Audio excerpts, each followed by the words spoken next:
Oui, oui. Moi, j'essaie de rester dans une certaine. J'essaie de rester dans une certaine humilité, en essayant d'inviter les gens à essayer de méditer. Bien sûr, les premiers instants de la méditation, c'est des instants un peu, comment dirais-je, un peu fou, quoi. On s'assoit, on reste immobile, on essaye de fixer un objet et probablement on peut se dire mais qu'est-ce que je suis en train de faire? Ça n'arrive à rien, mon truc. C'est une expérience, je le répète, sur la longueur.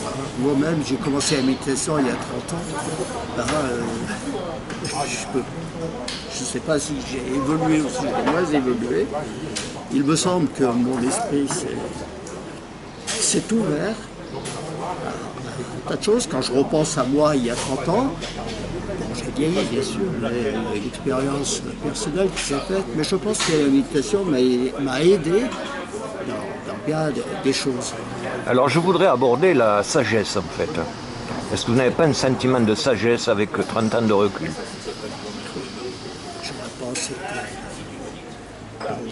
Je sais pas. De par la méditation, j'entends. Oui, je veux bien. Je suis toujours dans une phase d'expérimentation. Je suis dans l'expérimentation et la sagesse, je ne sais pas quand elle viendra, si elle viendra. Non, je vous règle, c'est moi qui règle. C'est les dames qui ont toujours raison. Mais non, alors. Je suis un peu occupé. Et la sagesse, c'est quelque chose de... Est-ce que c'est pas la recherche fondamentale finalement, une certaine sagesse? Oui, c'est la recherche fondamentale, mais on n'a pas de prise sur la sagesse. Je veux dire, c'est pas quelque chose de concret. Vous voyez, si je devais parler de la sagesse, si je devais essayer de faire une espèce de métaphore, je vous dirais une petite histoire en vous disant, voilà, vous rencontrez quelqu'un qui est aveugle de naissance, et tout d'un coup, il vous demande de vous expliquer qu'est-ce que la couleur bleue, par exemple. Parmi toutes les couleurs, qu'est-ce que la couleur bleue? J'entends bien. Quels seront les mots, quels seront les gestes, quelles seront les influences qui feront que vous pourriez lui expliquer qu'est-ce que la couleur bleue pour que d'une certaine façon, il le visualise intérieurement. Immédiatement, il n'y a pas de geste, il y a Alors moi, canot. j'entendais cette sagesse comme quelque chose qui vous aide mieux à vivre avec votre entourage, avec vous-même. C'est le but. Le but. C'est le but d'atteindre une forme de sagesse, justement. C'est le but d'arriver à vivre et d'ouvrir son esprit à une compréhension des éléments, quoi. Est-ce que vous n'êtes pas davantage à l'écoute des autres et que vous les comprenez davantage aussi? De par la méditation toujours, hein? Oui. Alors, effectivement, c'est une ouverture de l'esprit, c'est un sens de l'écoute. C'est le développement de l'empathie, c'est le développement de la compassion. Mais je pense que la sagesse, c'est quelque chose d'ultime. Et malheureusement, en ce qui me concerne, je ne suis pas d'avoir atteint ce seuil. Justement, est-ce que le but de l'homme, c'est de ne pas arriver à une certaine sagesse? Le but de l'homme... Et vous y parvenez, vous, par la méditation, quelqu'un d'autre par... J'ai décidé de suivre un chemin. Voilà. J'ai décidé de suivre Votre un chemin, quel est-il? Ben voilà, mon chemin, c'est celui d'une philosophie qui n'est pas... comment dirais-je, qui ne peut pas être associée à une religion. Je dirais, pour simplifier les choses, qu'il y a des religions, il y a des philosophies, il y a tout ce que vous voudrez, mais elles ont tout un but. À chacun de choisir le chemin qui lui va bien.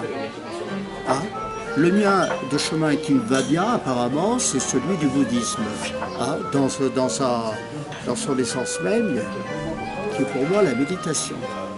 Il y en a d'autres, ça va être la prière, la dévotion, ça va être la chrétienté, ça va être l'islam, ça va être un tas de religions ou de tas de chemins. Encore une fois, choisissons le chemin qui nous va bien. Et comme nous avons choisi le chemin, que nous soyons chrétiens ou moins chrétiens, ou moins musulmans ou moins musulmans, c'est de persévérer sur le chemin. De ne pas se dire à mi-distance, tiens, je vais changer de chemin.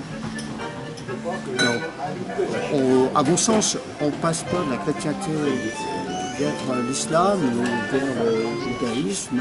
Non, on se concentre sur son chemin parce que le but, c'est d'atteindre un but. Parce que ce chemin, il n'est pas imposé. C'est vous-même qui vous le fabriquez, ce chemin, en définitive. Ah non, je ne fabrique pas ce chemin.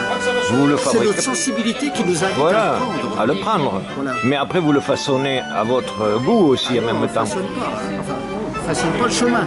Si vous faites le chemin de Saint-Jacques de Compostelle, hein, c'est une belle métaphore, là encore. Quand vous allez vous êtes sur le chemin de Saint-Jean de Compostelle pour aller à Saint-Jean de Compostelle, le but, c'est pas d'aller à Saint-Jean de Compostelle. Non, À bien mon sûr, sens, bien sûr. c'est d'être sur le chemin. Le chemin physique, il est existant. Voilà, Mais c'est le sens que l'on donne au chemin qui est différent. Bien sûr, c'est exactement ça. C'est quand je suis sur le chemin, c'est à cet instant que le cheminement est important. C'est pas quand j'arrive à Saint-Jean-de-Compostelle, c'est pas le but qui est important. C'est être sur le chemin. Et quand je suis le chemin, qu'est-ce qui se passe? Qu'est-ce qui se passe quand je suis sur le chemin? Voilà, c'est ça. Je ne façonne pas le chemin. J'attends qu'il résonne quelque chose en moi.